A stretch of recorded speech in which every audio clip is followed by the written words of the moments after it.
नमस्कार। Esoteric traveller में आप सभी का स्वागत है। आशा है कि आप और आपका परिवार स्वस्थ और सुरक्षित होंगे और आप अपने साधना मार्ग में अच्छे से डटे होंगे। तो चलिए बढ़ते हैं आज के टॉपिक की ओर। आपको बता दूं कि जब एक साधक किसी भी साधना मार्ग पे होता है तो उस समय साधक के अंदर साधना के द्वारा अपने सामने प्रकट होने वाला सत्य और दुनिया जिसे सत्य मानती है वह भ्रमित सत्य, इन दोनों को ही देख पाने की क्षमता आती है। और यही चीज एक साधक का जीवन व्यावहारिक तौर पर मुश्किल बना देती है, क्योंकि दुनिया साधक को अपने हिसाब से चलाना चाहती है, जबकि साधक भली भांति जानता है कि दुनिया का चलन कर्मों के सिद्धांत के खिलाफ है। ऐसे में बेहद ही छोटी छोटी चीजें जो होती है, जैसे रोजमर्रा के आचरण की बात होती है, उसमें भी साधक को बेहद ही कठिनाइयों का सामना करना पड़ता है। दुनिया छोटी छोटी चुनौतियों का निर्माण करती है और एक साधक को संतुलित रूप से उसका सामना करना सीखना होता है। जो बात मैं अभी आपको बताने जा रही हूँ वो भले ही आपको लगेगा कि इसका और अध्यात्म का क्या संबंध है, लेकिन सच में बताऊं तो आपके श्वास से लेके मृत्यु तक हर घटना, हर आचरण, परिस्थिति का संबंध आपकी आध्यात्मिक उन्नति से या पतन से जुड़ा होता है। तो अगर आपको पता है कि कोई आपके बारे में गलत सोचता है, आपका अपमान करता है, बार बार आपको नीचा दिखाता है या आपको गालियां देता है, तो ऐसी परिस्थितियों को कैसे हैंडल करना है, ये भी एक साधक के लिए बहुत बड़ी चुनौती होती है। हालांकि मैं नहीं कहूंगी कि केवल साधक के लिए, लेकिन जो लोग इंट्रोवर्ट होते हैं या साइकिक होते हैं या जिसे हम कह सकते हैं कि इम्पैथ होते हैं, तो ऐसे लोगों के लिए ऐसी चीजों को डील करना बेहद ही चुनौतीपूर्ण होता है, क्योंकि उनको पता है कि अगर वो किसी को पलट के जवाब दे देंगे तो वो उन्हीं के स्तर पे जा गिरेंगे। इसलिए बहुत बार ऐसा होता है कि साधक जवाब तो देना चाहता है, उसकी जो बेसिक सर्वाइवल इंस्टिंक्ट होती है उसे कहती तो है कि जाके झगड़ा कर दो, दो चमाट मार दो, लेकिन वो ऐसा कर नहीं पाता, क्योंकि उसकी जो अध्यात्म की टीचिंग्स होती है या उसके जो संस्कार होते हैं, भले एक बच्चा एक अच्छे घर में जन्मा हो, अच्छे संस्कारों के अंदर जन्मा हो, तो उसके माता पिता ने उन्हें सिखाया होता है कि झगड़ा नहीं करना है, पलट के जवाब नहीं देना होता है। तो ऐसे में ऐसे जो व्यक्ति होते हैं वो काफी संवेदनशील होते हैं और उन्हें समझ में नहीं आता कि हम हमारे अपमान को किस तरह से हैंडल करें, या जो व्यक्ति हमें बार बार नीचा दिखा रहा है उसे कैसे टैकल करें। तो इसी के बारे में आज का ये वीडियो है।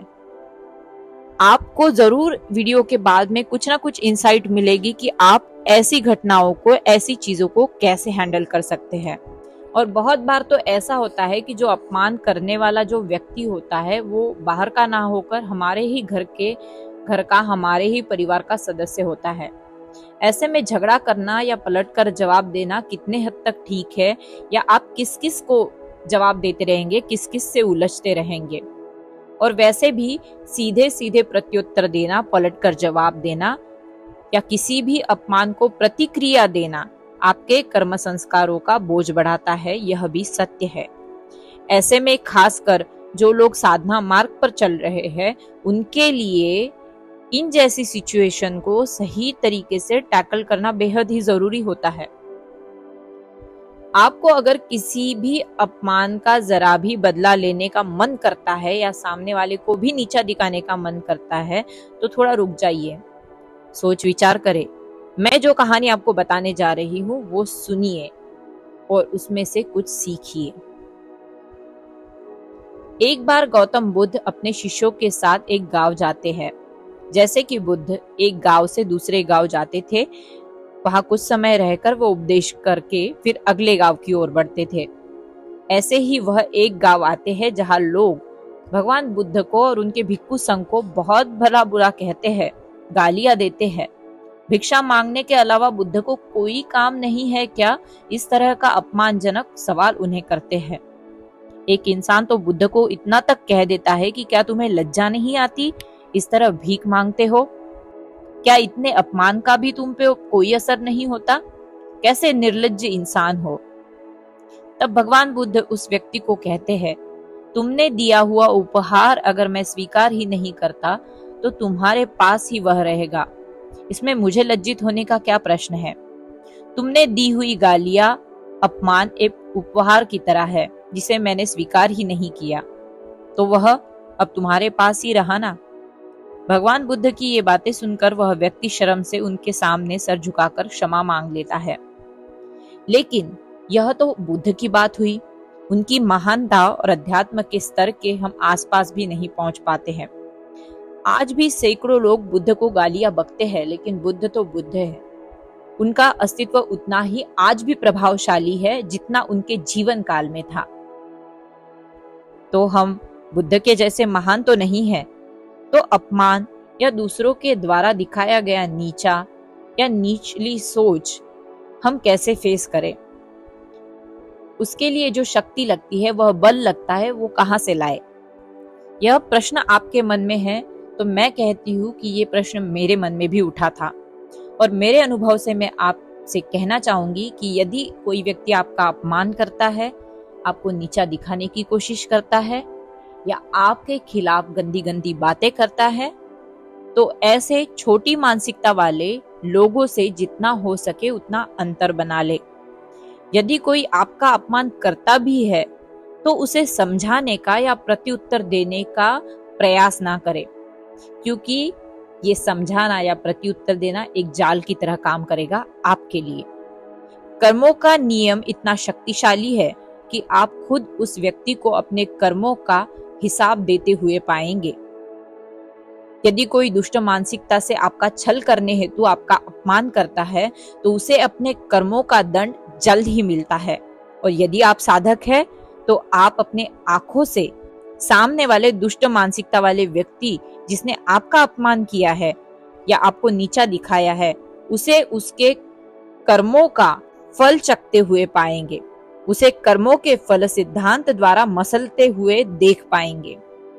लेकिन इसके लिए टर्म और कंडीशन बस एक ही है, ध्यान से सुनिए, कि आपको ना तो उस व्यक्ति को प्रतिक्रिया देनी है, ना ही उससे उलझना है, और ना ही उसे समझाने की कोशिश करनी है। आप उससे अंतर बनाएंगे और आप मूव ऑन कर जाएंगे। मतलब उसे बिना प्रति उत्तर दिए हुए आप बस आगे निकल जाएंगे। मतलब मन से भी वो बात हमें निकाल देनी है और हमारे दिमाग से भी, ठीक है, और बस मूव ऑन करते जाना है। और खबर थोड़े दिनों में अपने आप आपके पास चलकर आ जाएगी। और यह मैं अपने अनुभव से कह रही हूं। यदि आपने मेरी प्रीवियस वीडियोस अभी तक नहीं देखी है, एक स्पेसिफिकली वीडियो मैंने बनाई है, क्यों किसी को आध्यात्मिक साधक के साथ उलझना नहीं चाहिए। ये जो वीडियो, ये टाइटल वाली जो वीडियो है ना, ये इसे आपने देखी नहीं है तो जरूर देखें, ताकि मेरे अनुभवों के बारे में आप उस वीडियो के द्वारा जान पाएंगे, जो कि कर्म सिद्धांत को ही बयान करते हैं। तो आशा करती हूँ कि मेरे आज के वीडियो से आपको छोटी सी कुछ ना कुछ इंसाइट तो जरूर मिली होगी। अगर आपको लगता है कि मेरी वीडियोस जो है वो कारीगर है और आपके आध्यात्मिक उन्नति के लिए सहायक है, मोटिवेटिंग है, तो जरूर इसे सुने और आपके सहायक साधकों से भी शेयर करें। मैं मिलती हूँ आपको अगले वीडियो में एक नए टॉपिक के साथ। तब तक के लिए अपने और अपने परिवार का ख्याल रखें, स्वस्थ रहे, सुरक्षित रहे। सबका मंगल हो, सबका कल्याण हो।